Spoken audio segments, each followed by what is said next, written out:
In this video, I will go over all the basics on how to do a hardcore speedrun in Zombies Classic. Before this video begins, I would highly recommend watching my how to speedrun video first, which will be linked in the description. Otherwise, you may have difficulty understanding the contents of this video. Before the match begins, you want to head into your loadouts and make sure you have Trap Master module equipped. And for your gun, you want to make a loadout for M1 Garand. This is the recommended build and also the build that I use. As soon as the match begins, you want to buy the SMG off the wall and then look out the first window. The two colors you will be needing for the boss fight are double tap for doubling your damage and deadshot daiquiri for increasing your headshot damage. In this case, the northwest color is Juggernog, so that will not be needed. Next up, you want to head over to the third window and look at the northeast color. Once again, you will be looking for either double tap or deadshot daiquiri. If you see the colors you need, then you will need to remember it for the rest of the game. In this case, the northeast color is double tap, so we'll need to remember to go there before the boss fight. For the first round, you generally want to start on this side of the room and then work your way to the revive color side.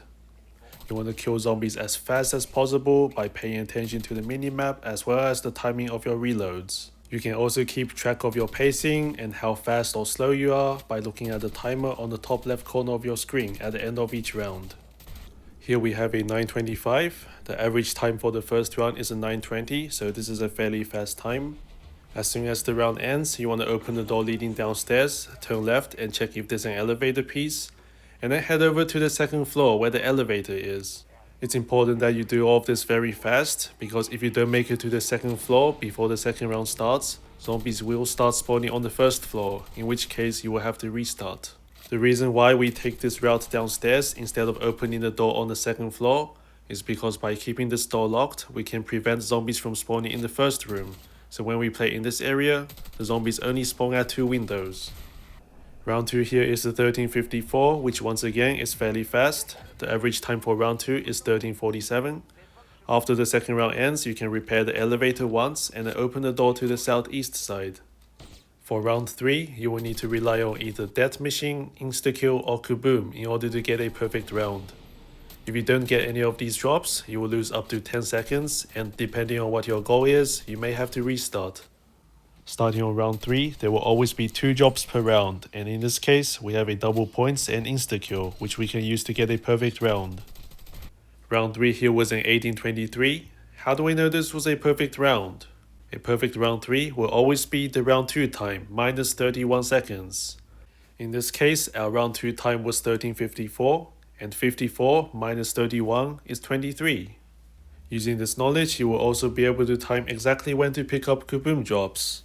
Let's say for example, if your round 2 was 13:50, then you will pick up the job at 19 seconds, because 50 minus 31 is 19. As soon as round 3 ends, you want to head over to the vending machine in Central House and buy the M1 Garand loadout that you made from before. And then for round 4, you want to head back to the southeast side. Once you make it past the first 3 rounds, you will no longer need to pay attention to the clock time, as your pacing for the rest of the game will depend entirely on your shooting. With practice, it is possible to consistently get a perfect round from round 4 onwards all the way up to round 12. One advice I would give is to always reload during the last 10 to 15 zombies. It doesn't matter if you still have a lot of ammo in your magazine, it is still important to reload so that you don't end up reloading on the last zombie. As soon as the 4th round ends, you want to turn around and head over to the southwest side. Now you will have to slide jump here in order to not get stuck in the water. Using your Trap Master module, you want to place a tripwire here just outside the hut. Then enter the house and touch the door and barrel at the same time to prevent hounds from spawning inside the house. And then you want to pick up the electric component piece for the Pack-a-Punch. Remember, if you're late to do spawns, there may be 1 or 2 hounds spawning inside the house, but you can just deal with them with the M1 Garand. If you want to learn more about these spawns, I highly recommend watching my How to Control Spawns video, which will be linked in the description. During round 5, we can also see the southwest hut is speed color, which we do not need. At this point, the hounds should be stuck on the tripwire you placed earlier, which will allow you to push into the rectangular area outside the hut to end the round. It's important to remember that once you cross this red line, you must not step back inside the hut, otherwise hounds will start spawning behind. Now after round 5 ends, there is a chance that you will get a mission. You can tell if you have a mission by the text box that appears on the top left corner of your screen, and you want to decline this mission as fast as possible by remembering where the decline button is on your screen. Here we can repair the Pack-a-Punch once because of the mission interval. However, if we don't have a mission after round 5, then you will have to run straight to southeast for round 6. If you're late to southeast, then there will be zombies spawning inside the house behind you, so you have to pay very close attention to the minimap. It doesn't matter where you start the round, as long as you end the round in this location, then there will be no time loss. And just like before, there are now 10 to 15 zombies left in the round, so we reload here and try to kill all the rest of the zombies in one mag. At this point in the game, we are now waiting for the next mission interval to grab the second electric component piece for the Pack-a-Punch. In this case, we don't have a mission after round 6, so instead, we head into the house to grab an elevator piece. There are a total of 8 possible elevator piece locations, with 2 of them being upstairs where you play the second round, and each game will only spawn 4. You will need a total of 2 elevator pieces in order to fully repair the elevator.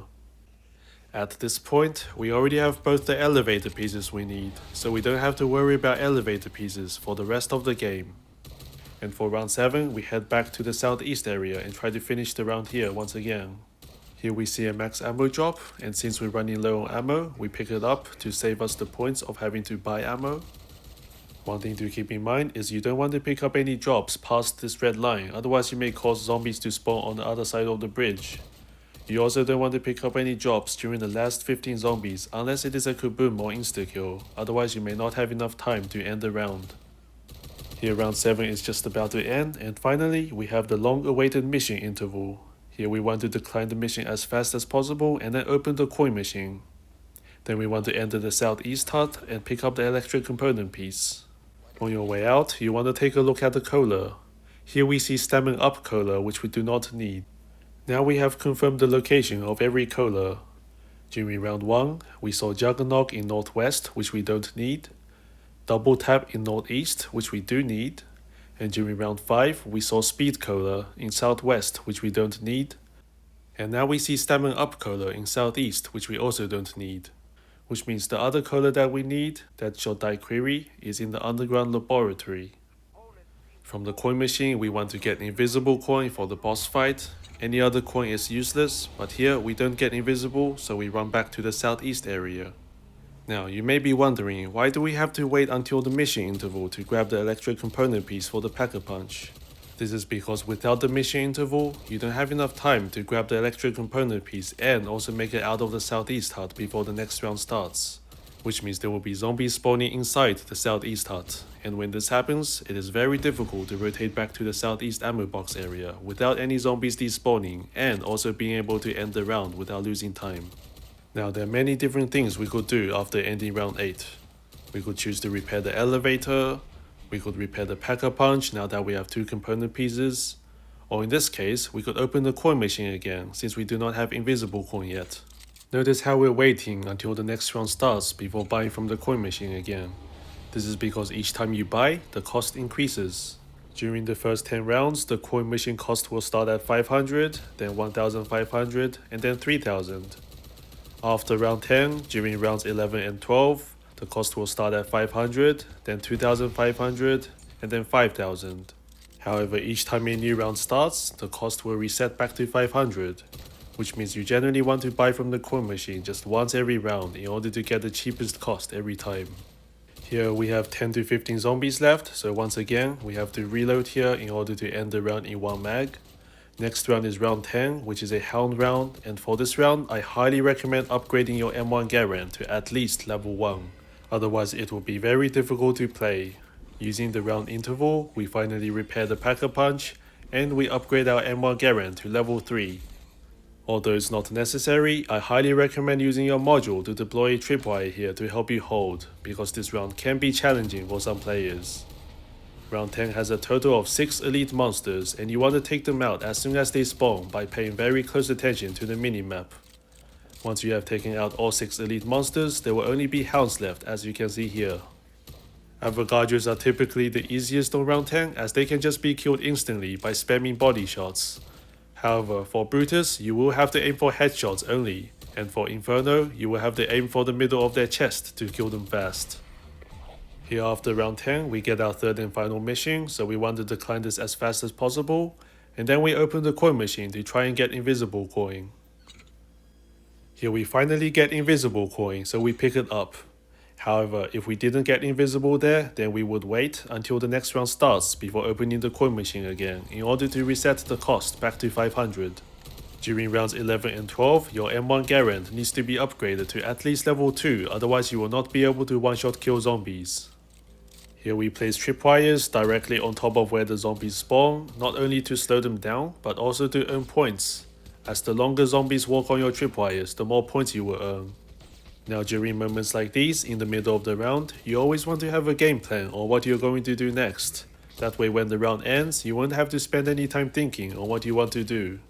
In this case, we already have invisible coin, so we know we don't have to go and open the coin machine again. We also know one of the coders we need is in the underground laboratory, and we also know the elevator isn't fully repaired yet. So therefore, we can decide to repair the elevator as soon as this round ends. In hardcore, the maximum level for your gun is level 5, so we will also need to upgrade our M1 Garand to prepare for the boss fight. The cost for packer punching your gun also increases by 2000 for every level. So it starts at 2000, 4000, 6000, 8000, and then finally 10,000. Upgrading your gun doesn't only increase your damage, reload speed, and magazine size, but it also refills your ammo. So when you're running low on ammo, you can also upgrade your gun to save yourself the points of having to refill at an ammo box. If you find yourself in a situation where you don't have enough points due to having to open the coin machine too many times, then I would always recommend prioritizing the two colors and keeping your gun at level 4. Double tap, taking priority, and then followed by Deadshot Die Query. This is because having missing colors will lose you much more time in the boss fight than having an under-leveled gun. It is also important to keep track of your points so you know what you can and cannot afford. Double tap is 2000 points, Deadshot Die Query is 1500 points. And if either of those colors are in northwest or northeast, the two locations you look at through the window during round 1, then that will cost another 2000 points as you have to open 2 doors to reach them.